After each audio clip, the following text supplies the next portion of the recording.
사람의 인생의 가치입니다.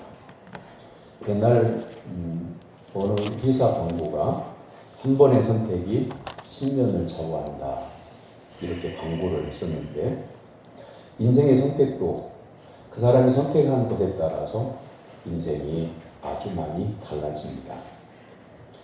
어떤 한 사람의 인생은 그 사람이 중요하게 여기는 가치에 따라서 인생이 달라진다 라고 하는 정의가 가능해집니다.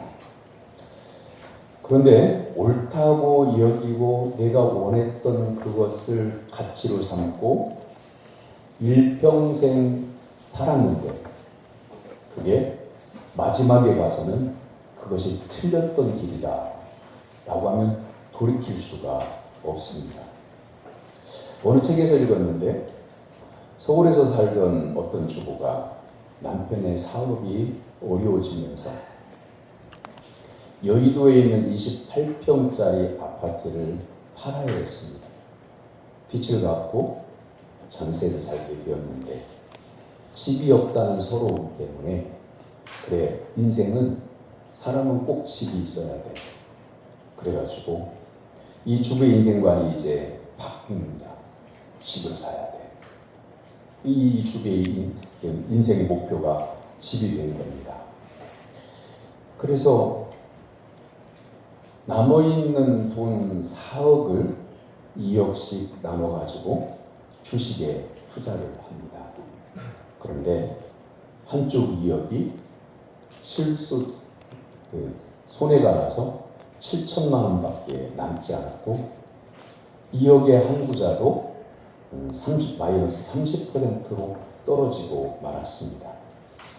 그 주부의 인생의 가치관이 집이 되면서 집을 위해서 돈을 모아야겠다고 했던 그것이 결국에는 전세비마저 날리게 되는 낭패를 당하게 된 거죠.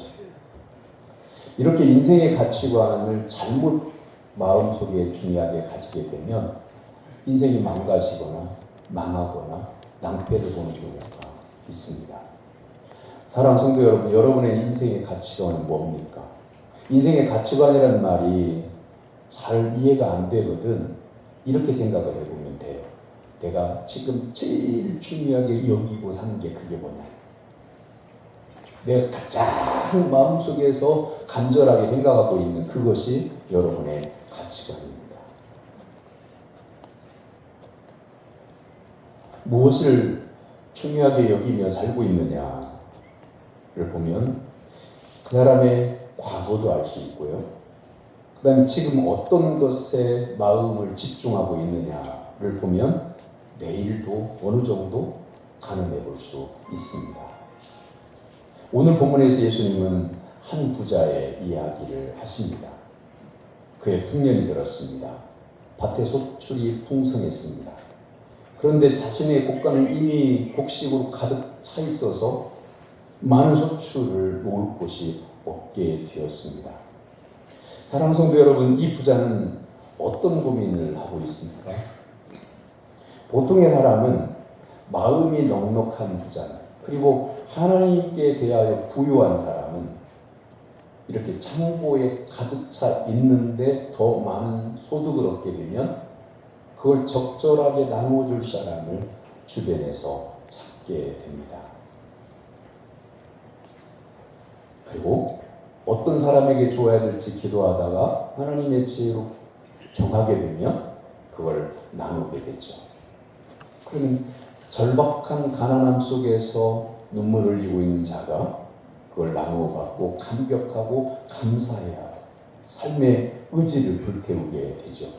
그럼 그 모습을 보면서 나눠준 사람은 인생의 보람과 하나님의 은혜에 감사하게 되죠. 이게 행복이라고 하는 주소입니다. 그런데 본문에 나오는 한 부자의 결정은 달랐습니다. 17절과 19절까지 말씀, 17절에서 19절까지 말씀 찾아서 다 같이 받도록 읽겠습니다. 신중에 생각하기에 내가 곡식을 쌓을 것이 어찌할까 하고, 또 이르되 내가 이렇게 하리라. 내 곡간을 흘고 더 크게 짓고 내 모든 곡식과 물건을 거기에 쌓아두리라. 또 내가 내 영혼에게 이르되 영혼아 여러 해 쓸 물건을 많이 쌓아두었으니 평안히 쉬고 먹고 마시고 즐거워하자 하리라 하더니 부자는 새로운 곳간을 지을 생각에 가슴이 벅차 있습니다. 그날 밤 잠을 설치다가 잠에 들었습니다. 그런데 그 다음날 그 집에는 곡하는 소리가 들렸습니다. 간밤에 부자가 죽은 겁니다. 예수님이 이야기를 마치시고 21절에서 말씀하십니다. 자기를 위하여 재물을 쌓아두고 하나님께 대하여 부요하지 못한 자가 이와 같으리라. 이 말씀의 뜻을 쉽게 이야기하면 그래요. 그 마음속에 하나님을 간절히 사모하는 사람은 하나님께 대하여 부요한 자가 되는 거예요.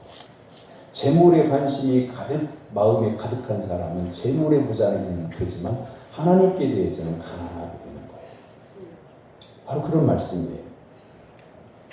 이야기에 나오는 부자는 누굽니까? 13절에 우리 중에 한 사람이 이렇게 선생님 내 형을 명하여 유산을 나와 함께 나누게 하소서 재판해달라는 겁니다. 이 사람은 본문에 나오는 어리석은 부자는 형과 재산 다툼을 하고 있다는 얘기죠. 그런데 우리가 상식적으로 생각해 봐야 될 게 뭐냐면 우리나라는 지금 현행법이 부모님이 돌아가실 때 유산 상속을 자녀들이 1대1대1대1로 받습니다. 두 사람이면 1대1, 반으로 나누는 거죠. 근데 유대인의 상속법은 다릅니다. 아들이 둘 있잖아요. 딸에게는 주지 않습니다. 근데 아들이 둘이 있으면 첫째 아들에게는 3분의 2를 상속하고 둘째 아들에게는 3분의 1만 상속해요. 이 사람이 이 부자인 사람이 자기 형과 재판 소송하겠다는 건 뭐냐면 나눠달라는 거예요. 반으로 딱 쪼개서 나눠달라는 거예요. 다 같은 아들인데 3분의 2 형을 받고 3분의 1만 받고 절반밖에 못 받는 거잖아요. 형에 비해서. 그러지 말고 반으로 나눠달라는 겁니다. 이게 탐심이에요. 유대 나라의 상속법은 우리가 듣기에는 거기는 그런가 보다. 그 사람들은 날 때부터 그렇게 보았기 때문에 이상한 게 아니에요. 그냥 받으면 되는 거예요. 그런데 형의 것을 더 내가 욕심내는 거죠. 재물에 대하여 부유한 자. 그건 탐심을 가리켜요.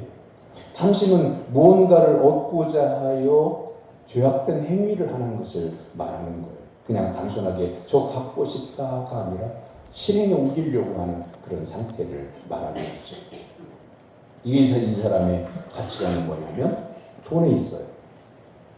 예수님은 이 부자가 선한 사람이냐 악한 사람이냐 이렇게 말씀하지 않으셔요. 그가 중요하게 여기는 삶의 가치가 무엇이냐 그것을 말씀하시려고 하는 거예요.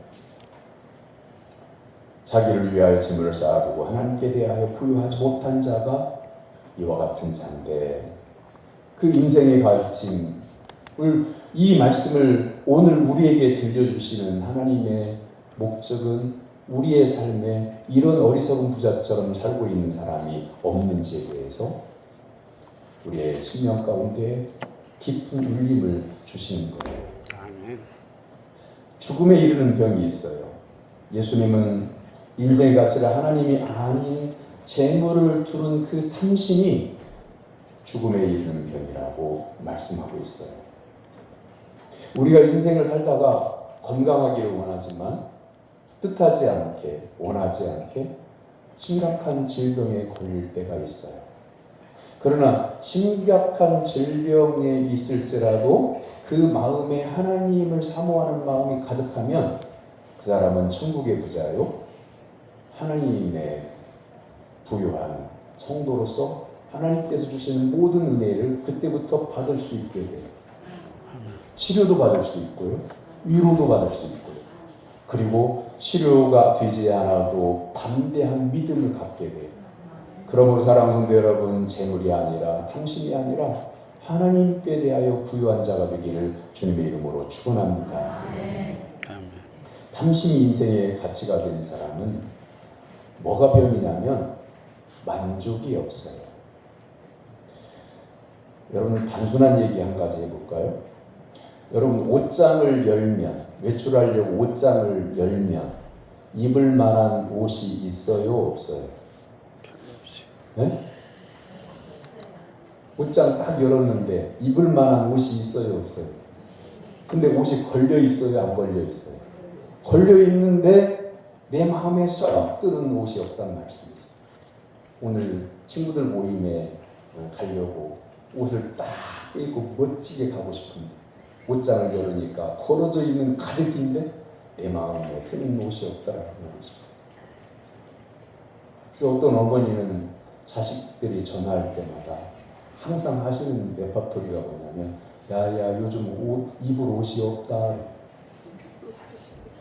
지난 봄에도 사드렸고 여름에도 사드렸고 작년 가을에도 사드렸고 작년 겨울에도 사드렸는데 항상 하시는 말씀이 입을 옷이 없다.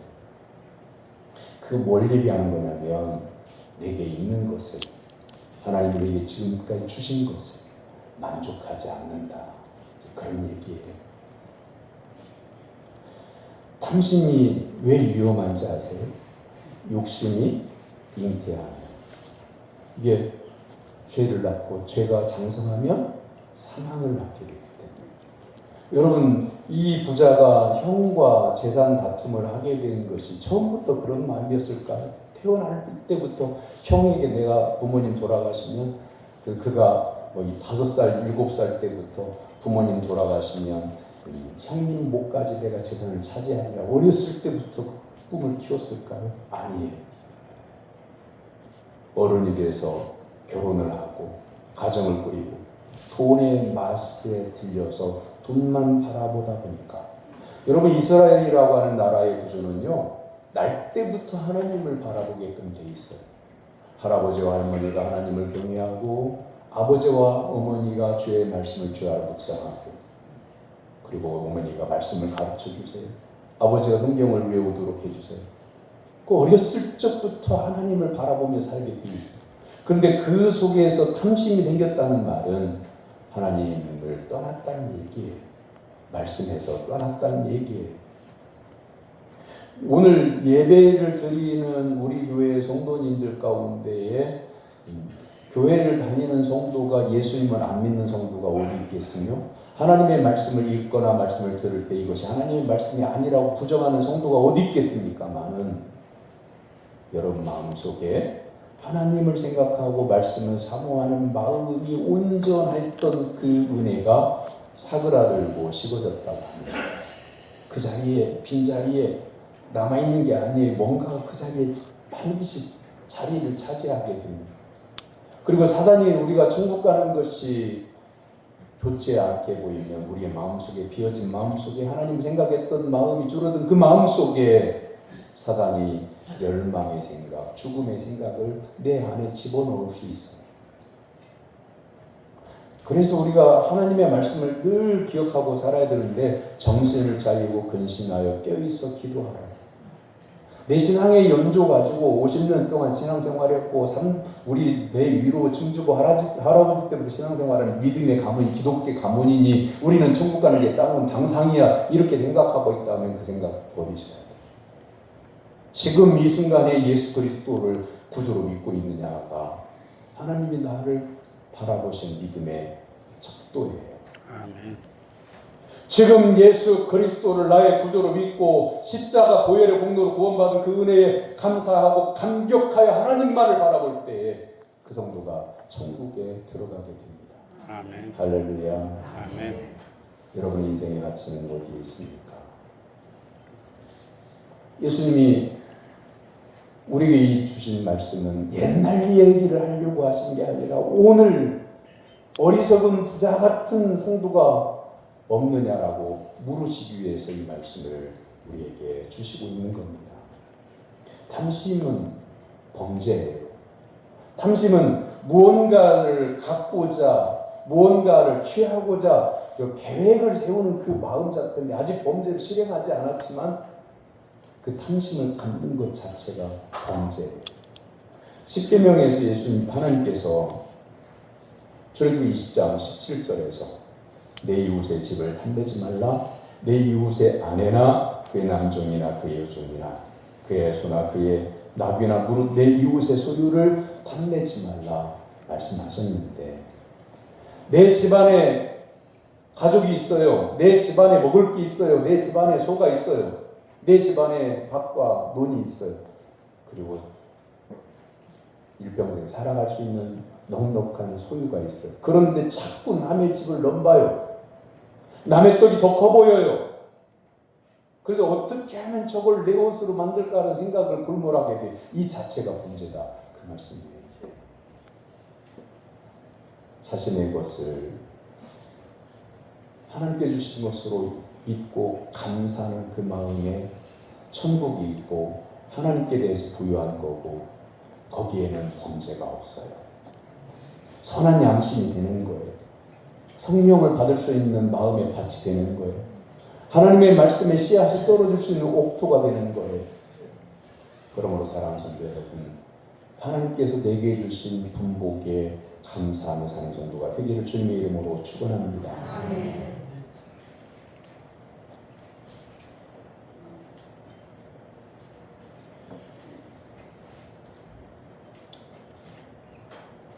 예전에 가게를 하는 성도님이 계셔서 가끔 가서 하나님의 말씀을 전해주고 하나님의 소망을 두고 살도록 권면하고 축복하며 기도했었는데, 신앙이 약해가지고 예배도 자주 빠지고 그래요. 그래서 신방을 더 가게 됐는데, 먼 발치에서 이렇게 보다가 왜 그가 그토록 신앙에 시들퍼들한 그런 모습으로 살고 있는지를 알게 됐어요. 길을 하나 사이에 두고 같은 업종의 가게가 앞에 있는데, 항상 손님이 없을 때마다 문 앞에 나와가지고 그 가게에 들어가는 손님들을 바라보고 있더라. 그 사람 마음속에는 하나님이 없어요.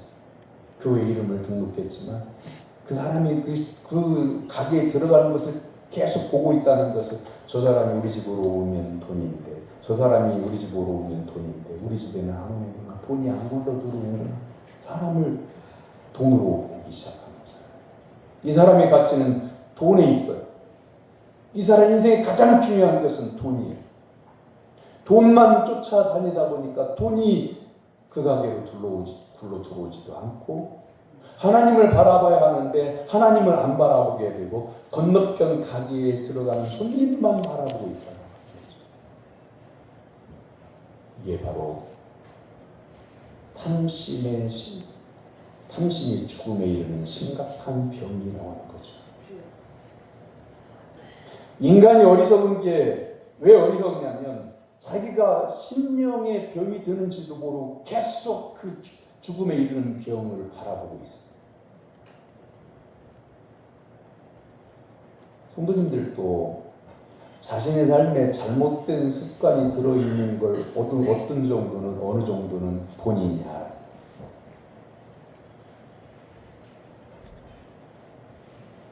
여성분들이 죄송한데요. 여성 비하 발언은 아니고요.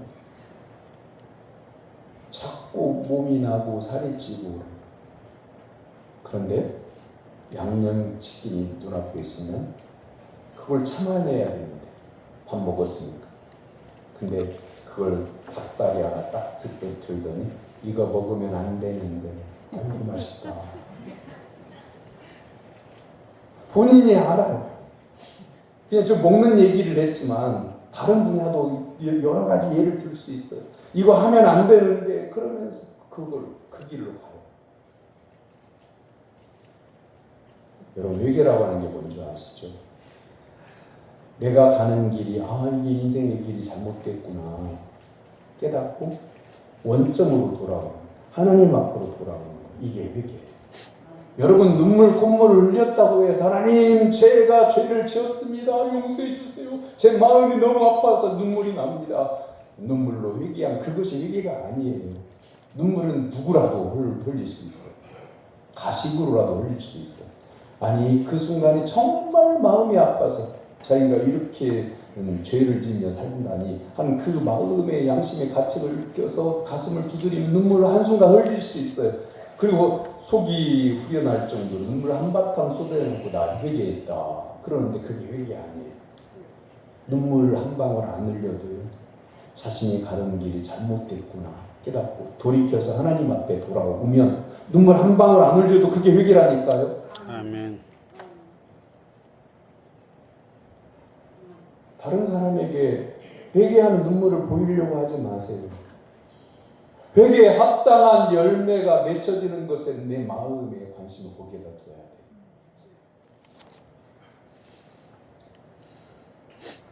원숭이를 아프리카 부족이 잡는 방법이 있대요. 나무가 이렇게 보면 오래된 나무는 고목 같은 경우는 구멍이 뚫리잖아요. 그럼 원주민들이 원숭이 손을 펴서 들어갈 만큼 구멍을 뚫는데 그리고 그 구멍 안에다가 바나나를 집어넣는데 원숭이가 이렇게 들여다보면 바나나가 보여요.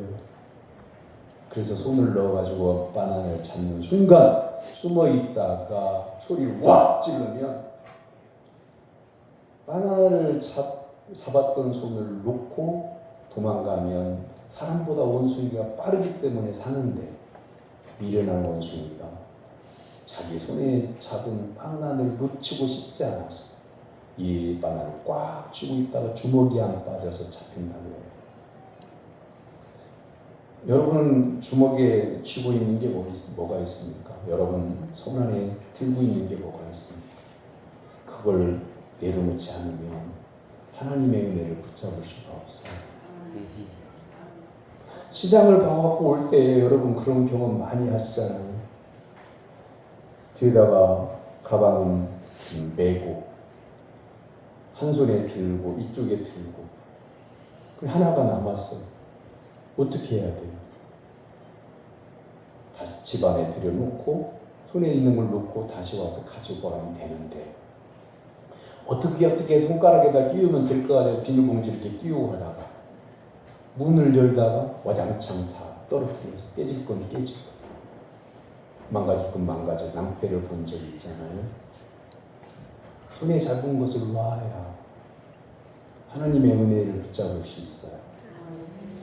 여러분 가장 중요하게 여기는 그 마음속에 소중한 것이 하나님이 아닐 때 그걸 놓아야 하나님의 은혜를 받을 수가 있음을 믿으시기를 주님의 이름으로 축원합니다.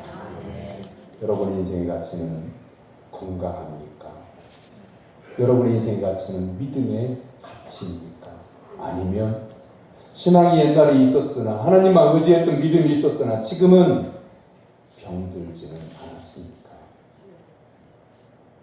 19절에서 부자가 말합니다. 내가 내 영혼에게 이르되 영혼아 여러 해 쓸 물건을 많이 쌓아두었으니 평안히 쉬고 먹고 마시고 즐거워하자 하리라.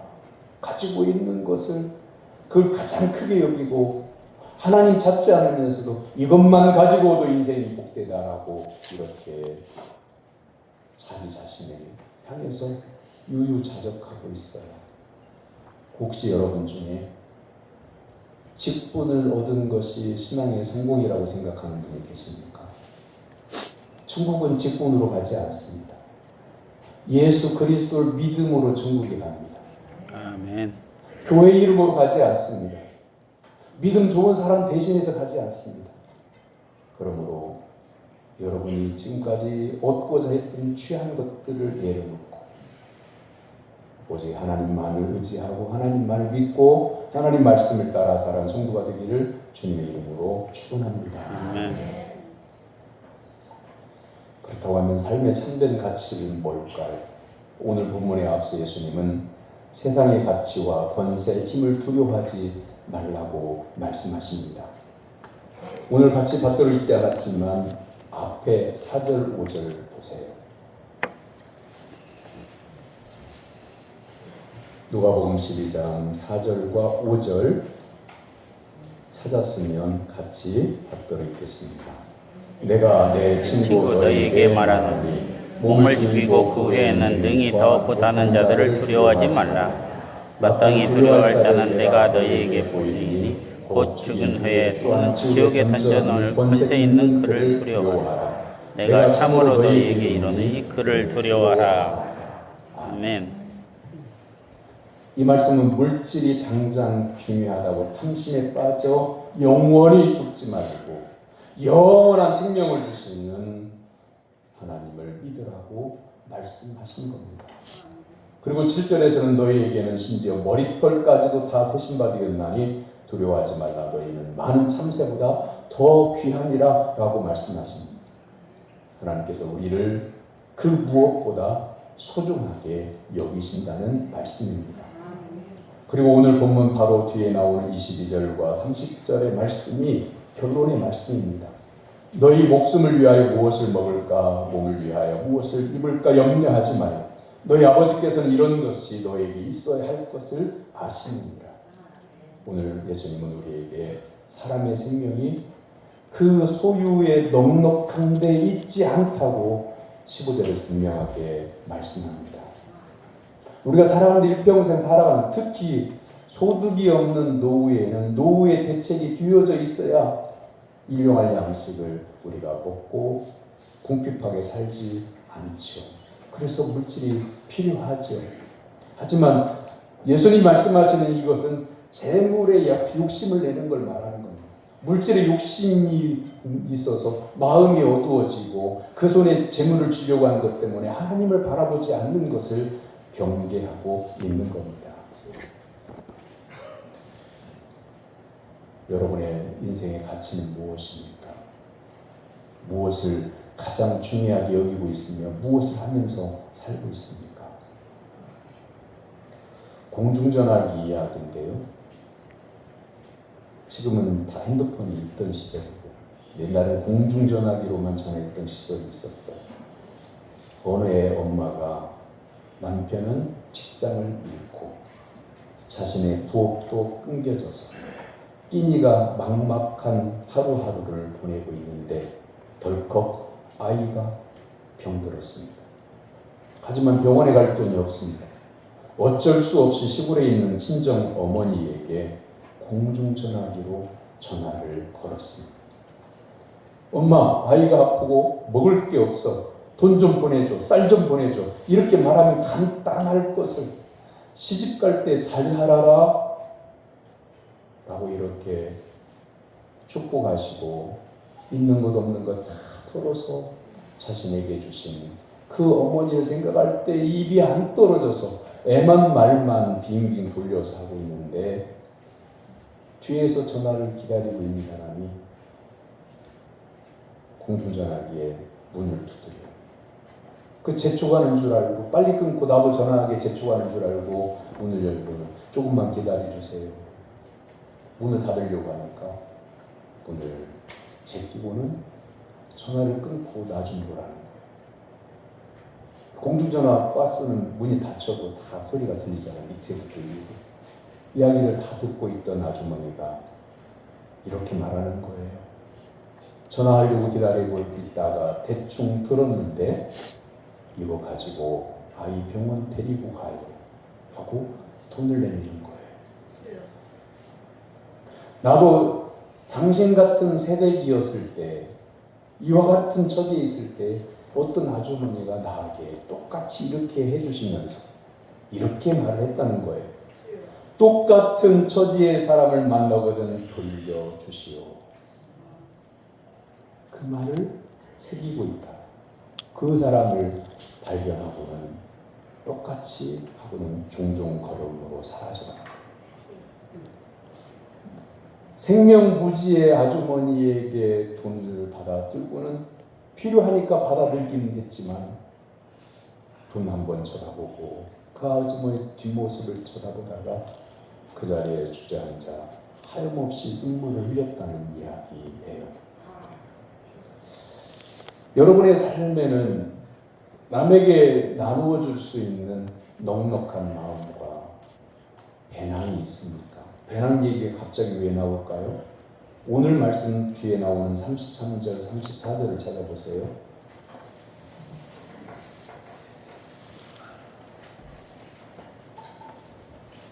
33절과 34절 말씀 다 같이 받들어 읽겠습니다. 너희 소유를 팔아 부재하여 낡아지지 아니하는 배낭을 만들라. 곧 하늘에 둔 바 다함이 없는 보물이니 거기는 도둑도 가까이 하는 일이 없고 좀도 먹는 일이 없느니라.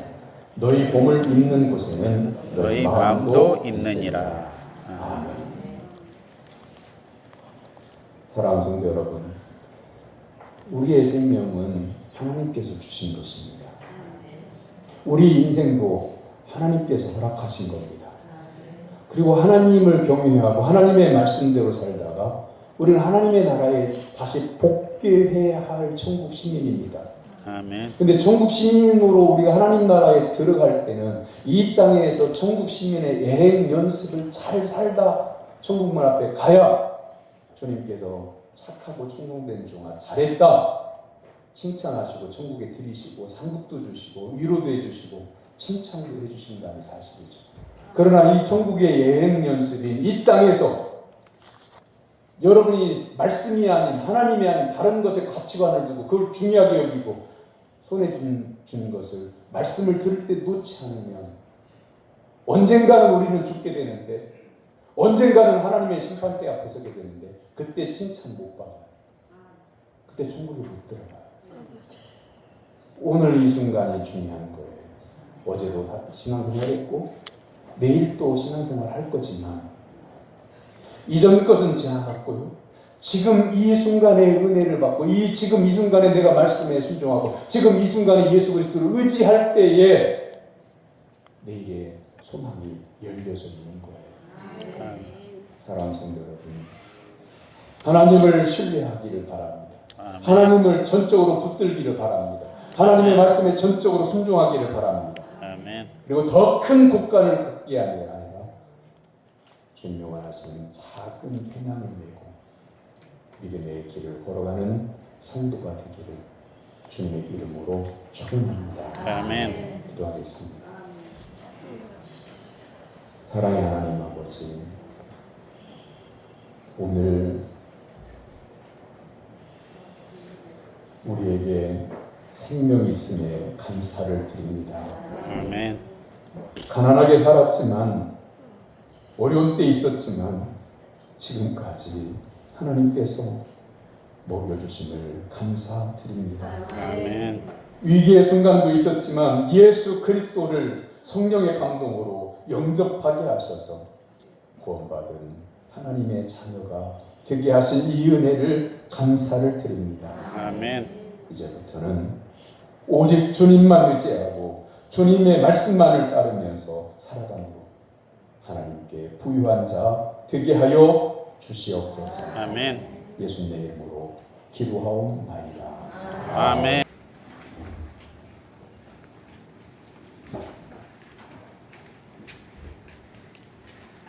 강수진 집사님,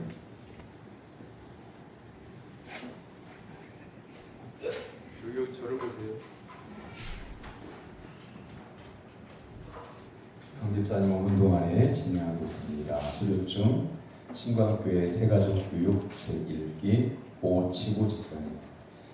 이 사람은 신광교회 새가족교육의 전 과정을 신실하게 수료하였기에 칭찬하며 수료증을 수여합니다. 그리스도의 평강이 너희 마음을 주장하게 하라. 너희는 평강을 위하여 한 몸으로 부르심을 받았나니 너희는 또한 감사하는 자가 되라. 골로새서 3장 15절. 주 2026년 8월 2일 대한예수기장로회 신광교회 담임 목사.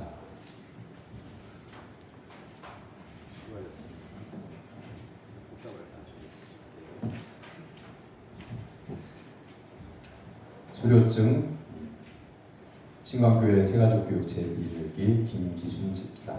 내용은 같습니다.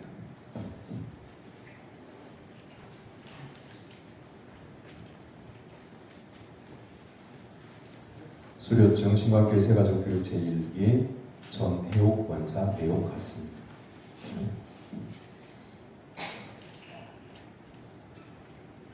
수료증 신광교회 새가족교육 제1기 강수진 집사. 내용 같습니다. 박수는 제가 꽃다발을 줄 때 힘차게 쳐주시면 감사하겠습니다.